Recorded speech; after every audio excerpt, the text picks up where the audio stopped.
अब से निर्देशक वू आपके निर्देशों को प्राथमिकता देंगे।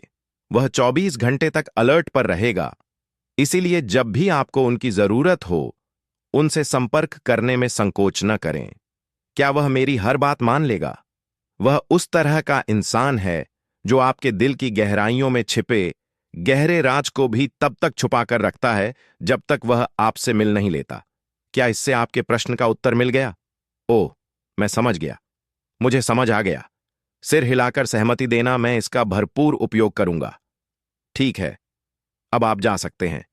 आपको निश्चित रूप से बहुत सारे काम करने होंगे। नहीं, आज मेरे पास बहुत समय है।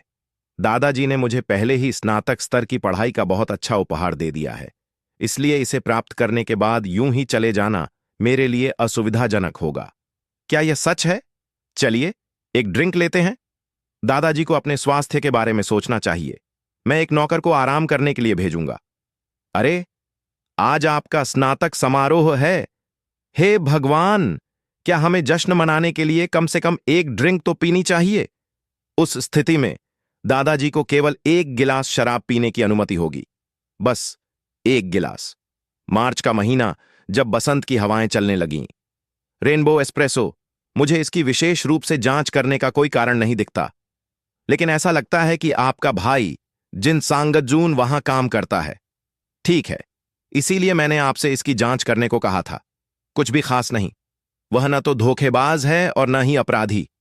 हां, मुझे पहले से ही पता था कि यह एक छोटी सी कंपनी है, लेकिन उनकी आय और व्यय दोनों ही सबसे निचले स्तर पर हैं।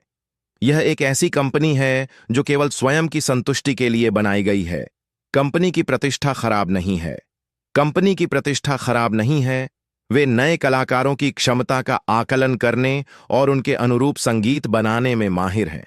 ऐसा लगता है कि यह कंपनी अंडरग्राउंड सीन पर ज्यादा ध्यान केंद्रित कर रही है। सच है, मैं नहीं ठीक है। मुझे ठीक से नहीं पता कि अंडरग्राउंड का मतलब क्या है, लेकिन वे बस अप्रचलित शैलियों की तलाश कर रहे हैं। क्या आपको और कुछ चाहिए? डूजुन, नहीं, बस इतना ही काफी है। आपकी कड़ी मेहनत के लिए धन्यवाद। आपको मुझे धन्यवाद देने की आवश्यकता नहीं है। मैं अभी जा रहा हूं। सेट। अरे, नए कर्मचारियों का प्रदर्शन कैसा रहा? अगर आपको किसी बात से असहजता महसूस हो तो कृपया मुझे बताएं। डूजुन, नहीं, मुझे वे इसलिए पसंद हैं क्योंकि वे ज्यादा बात नहीं करते। मैं आभारी हूं उस मामले में। मैं आपको क्षमा करता हूं। बीआईपी, ये मैं हूं। ओम। Fantasy investment. मैं सीईओ ओ सेह्युन से मिलने आया हूं। मैंने पहले ही अपॉइंटमेंट ले लिया था। अरे, तुम क्या कर रहे हो? टाइम म्यूजिक के सीईओ? टाइम म्यूजिक के सीईओ जो ह्वांग्यू सही, वह आपका इंतजार कर रहा है। कृपया इधर आइए। रुआंग सीईओ, प्रेसिडेंट रूम। क्षमा कीजिए, टाइम म्यूजिक के सीईओ आपसे मिलने आ रहे हैं। अरे, उसे अंदर आने दो। कृपया अंदर आएं। वाह, आप आ गए हैं, ऐसा लगता है। आपसे मिलकर अच्छा लगा। मैं जो ह्वांग्यू हूं, मैं ओह सेह्युन हूं। कृपया यहां बैठिए। सीईओ, ओह, मैं सचमुच हैरान हूं। आप पूर्वावलोकन सीमा तक पहुंच चुके हैं। सच, वह आपकी हर इच्छा पूरी करेगा। लेकिन एक बात मत भूलना, बेहतर होगा कि आप उनसे कुछ करने के लिए ना कहें। इससे उनके आत्मसम्मान को ठेस पहुंच सकती है। वैसे, मैं कार्यकारी निदेशक वू ब्योंगजून पर कितना भरोसा कर सकता हूं?